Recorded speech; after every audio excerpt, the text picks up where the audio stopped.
ओम विश्वकर्मणे नमः। मनोर्भव प्रसारण में आपका स्वागत है।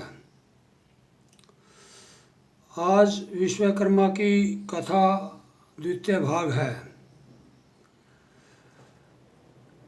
अब मैं व्यास जी कथावाचकों की जो आगे की कथा है वो सुनाता हूँ।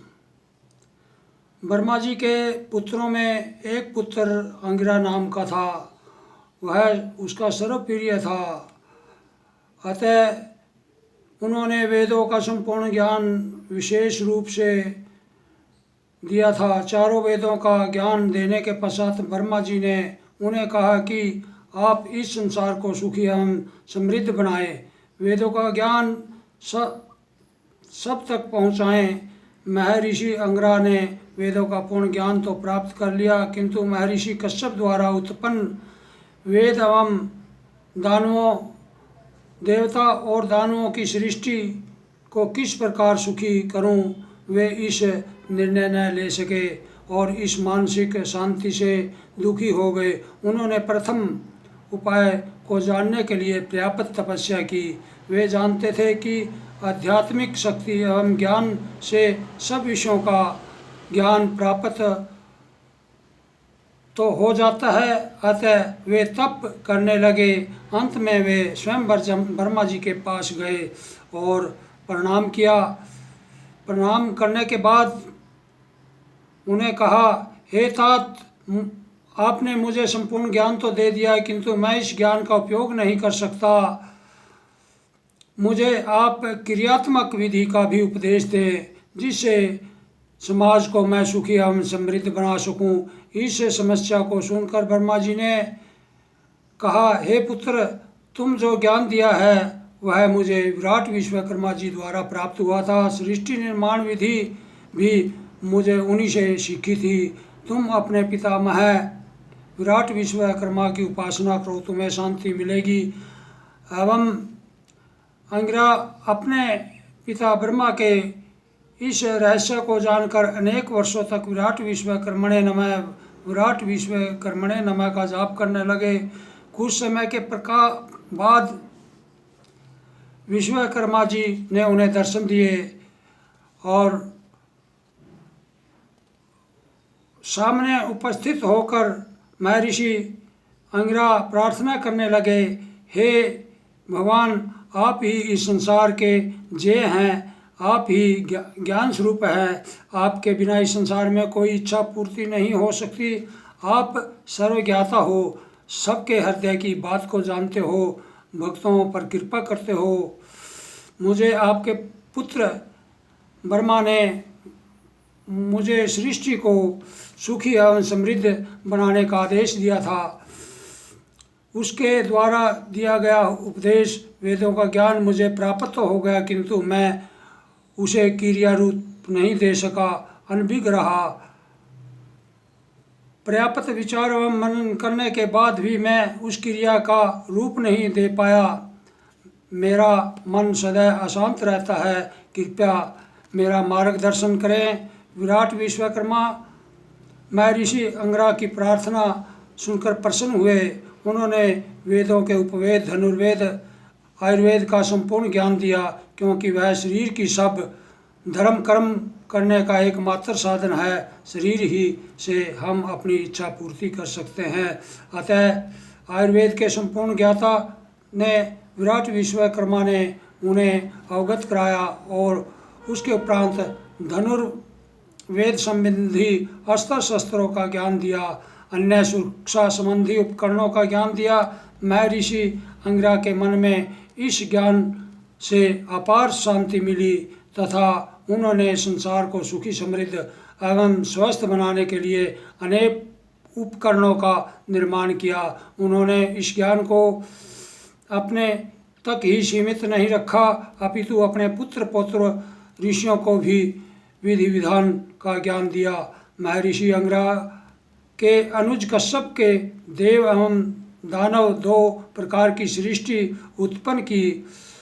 उनकी अनेक पत्नियां थी, उनमें से एक अदिति और एक दीति, 2 प्रमुख पत्नियां थी। दीति के हरण्याक्ष और हरण्यकश्यप 2 पुत्र थे।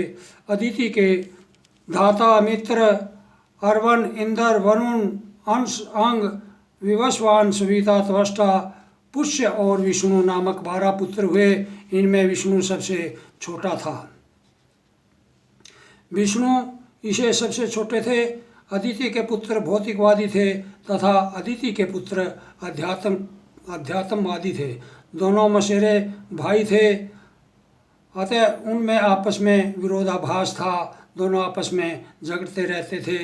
धनुज सृष्टि के देव सृष्टि त्रस्त हो गई दानवों से और उन्होंने अपनी रक्षा के लिए हिमालय पर्वत की श्रेणियों में आश्रय लिया।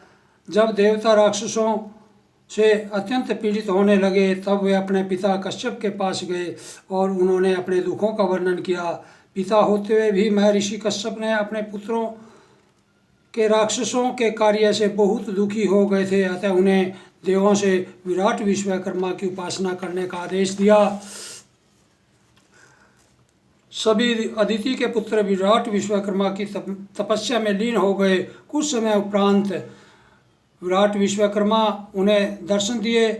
देवों ने उनका सत्कार कर अपने दुखों का वर्णन किया। उनके दुखों को सुनकर विराट विश्वकर्मा ने कहा कि आप महर्षि अंगिरा के पास जाओ, वही तुम्हारा उद्धार करेंगे। वह इस दुख का नष्ट करने में समर्थ है। श्री विश्वकर्मा भगवान का आदेश सुनकर वे महर्षि अंगिरा के पास गए और उन्होंने अपने दुखों के विषय में कहा। अंगिरा ऋषि ने देवताओं को आदेश दिया कि जिस प्रकार का मनुष्य हो उसे वैसा ही व्यवहार करना चाहिए। वे देवताओं से छल का व्यवहार करते हैं, तुम भी उनसे ऐसा ही व्यवहार करो। लो, यह वधनख नामक शस्त्र ले जाओ और छल से उनका विनाश करो। महर्षि अंगिरा ने स्वनिर्मित शस्त्र विष्णु को दिया। विष्णु उस गुप्त शस्त्र को धारण करके प्रहलाद के दंडोत्सव को देखने के बहाने हिरण्यकश्यप के राज्य प्रांगण में तप्त लोहा खंभ के पास चले गए और उचित समय पा करके उसने उस वधनख से हिरण्यकश्यप का हृदय चीर दिया। इस प्रकार एक राक्षस का विनाश हुआ।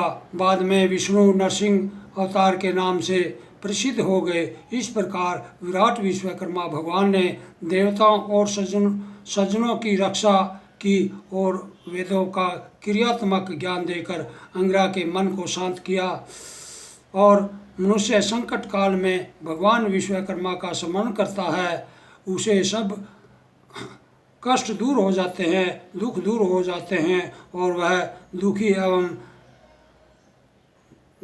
दुख से निवारण पा जाता है और सुख समृद्धि की ओर अग्रसर हो जाता है। उसे सुख शांति और समृद्धि मिलती है।